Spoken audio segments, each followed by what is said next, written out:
Hello everyone, welcome to iExamB. RBI recruits at Grade B level for various vacancies like the General stream and for the DEPR, Department of Economic and Policy Research. In this video, I'm going to talk about the eligibility for the General stream and the DEPR stream. The simple answer to this is yes, if you are eligible for DEPR, you will also be eligible for the General stream. However, the vice versa of this is not true. That means if you are eligible for the General stream, it is not necessary that you will be eligible for the DEPR. Now, why we are trying to understand the eligibility here is because you can apply for two streams together. So if you are eligible for both, you will be allowed to give the exam from both the streams. So let's understand in detail the eligibility criteria for the General and the DEPR stream.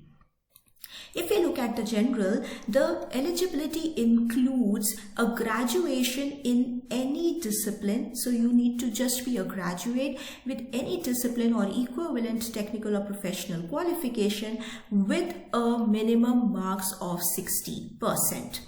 On the other hand, if you have a post-graduation, so there is an or, okay, this is or, so either this or this, a post-graduation again in any discipline with a minimum of 55% marks, then you will be eligible to write from the General stream. For SC, ST, PWBD candidates, there is a relaxation in percentage, like it is 50% at graduation level and pass marks at post-graduation level. So either of these, if you have a graduation degree with 60% marks or a post-graduation degree with 55% marks, you are eligible to write the paper from the General stream. What you need to note is that the graduation needs to be of at least 3 years degree full-time, and a post-graduation degree if you have, then it is 2 years full-time degree, right? And any technical or professional qualification which is equivalent to any of these will also be considered here. So that is the important thing. Many students have this query: if they have done distance learning and got the graduation degree or post-graduation, will they be eligible? Yes, it should be of full 3 years or 2 years respectively. Even if you have done it from a distance, it should be from a recognized university or institute. So if that criteria is matched, you will be eligible for the General stream. Now, on the other hand, if we look for the eligibility given for DEPR, the Department for Economic and Policy Research, here there are three ways in which you could be eligible. Here there were two ways that were provided: a graduation or a post-graduation. Now here you need to be having some kind of specialization in subjects related to economics or finance, right? So the first criteria is to have a master's degree in economics, right? And this economics can be from various degrees could be included, like MA or MSc in quantitative economics, mathematical economics, financial economics, business economics, agriculture economics, industrial economics. So any master's degree in which economics is the principal constituent is how they have defined it. And principal constituent means where at least 50%, half or 50%, they have explained it here, 50 or percent or half of the total credits or electives are in economics, right? So that is how the principal constituent is determined, right? So any degree at the master's, but you have to understand it is a postgraduate degree or a master's degree. So only graduation will not make you eligible for DEPR. You need to have a master's degree either in economics or the next point says finance, a degree in finance, again where the principal constituent is finance, where that means 50% of your overall total courses subject should be finance. And they have again named few of them like MA or MSc in quantitative finance, mathematical finance, quantitative techniques, international finance, business finance, banking and trade finance, international and trade finance, project and infrastructure finance, or agribusiness finance. So these are the various degrees that they have named which will be eligible to be called a master's degree in finance for you to be eligible.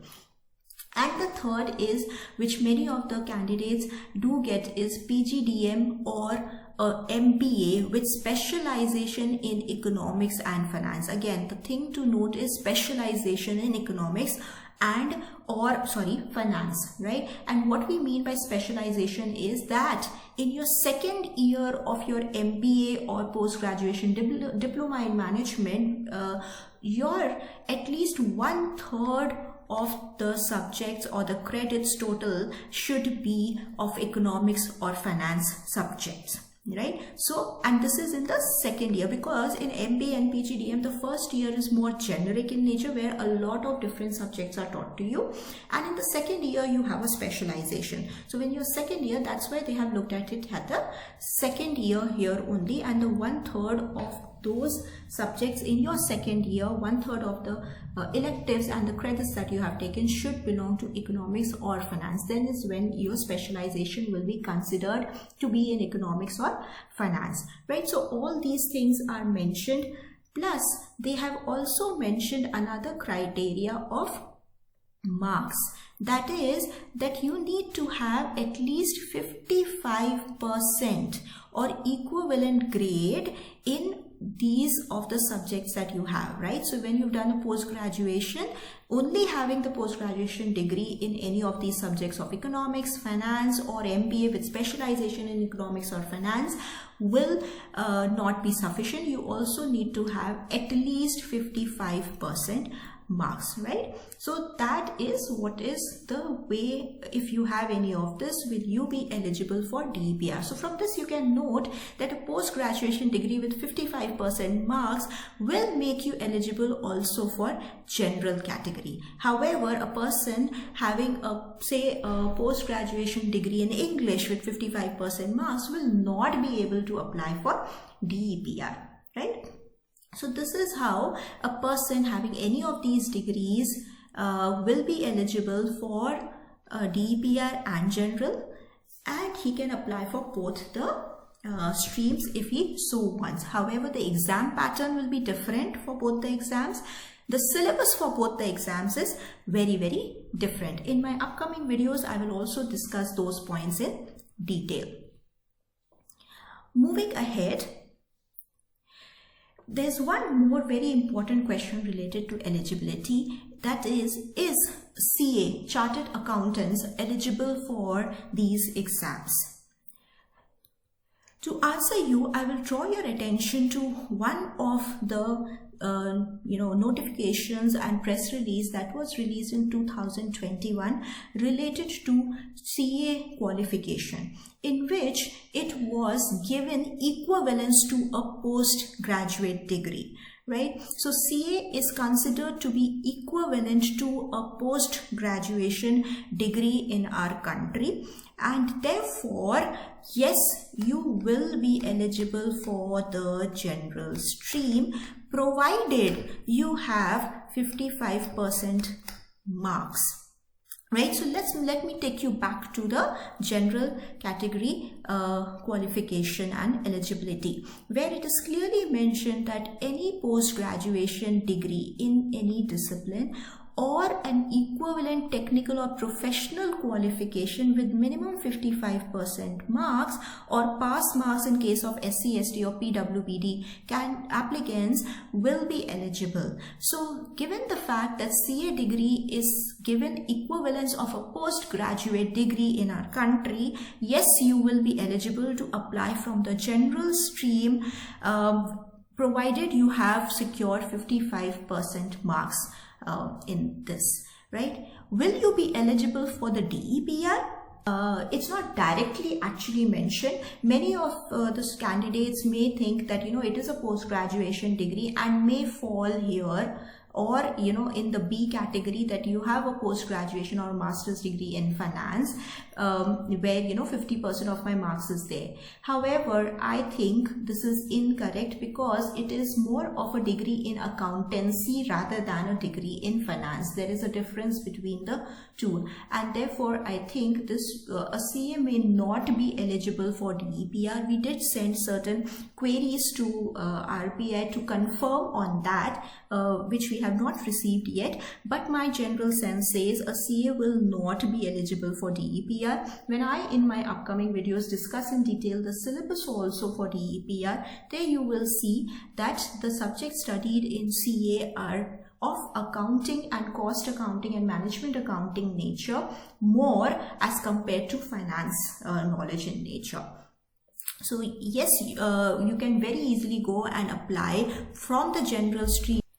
So if you are preparing for any of these, you can also check out iExamB website, where we provide courses for both the general stream and the DEPR stream. As of now, we are also running classes with a study plan in RBI Grade B with a 60+30 days format. You will be able to download the link from the description box. We are also running classes and sessions with every alternate day for RBI DEPR. Again, you will be able to download the PDF from the link in the description box. So thanks everyone. We have been guiding for RBI exam in 2022. We had great results with 115 selections from the general stream and 8 selections from the DEPR stream, with a lot of mentors from RBI itself guiding you and mentoring you for your preparation, who help you to unfold your potential and help you prepare 50% faster for your exams. So don't forget to subscribe to the channel and press the bell icon, where I will be coming up with more videos comparing and clearing your doubts related to RBI General and DEPR stream. Thank you and all the best.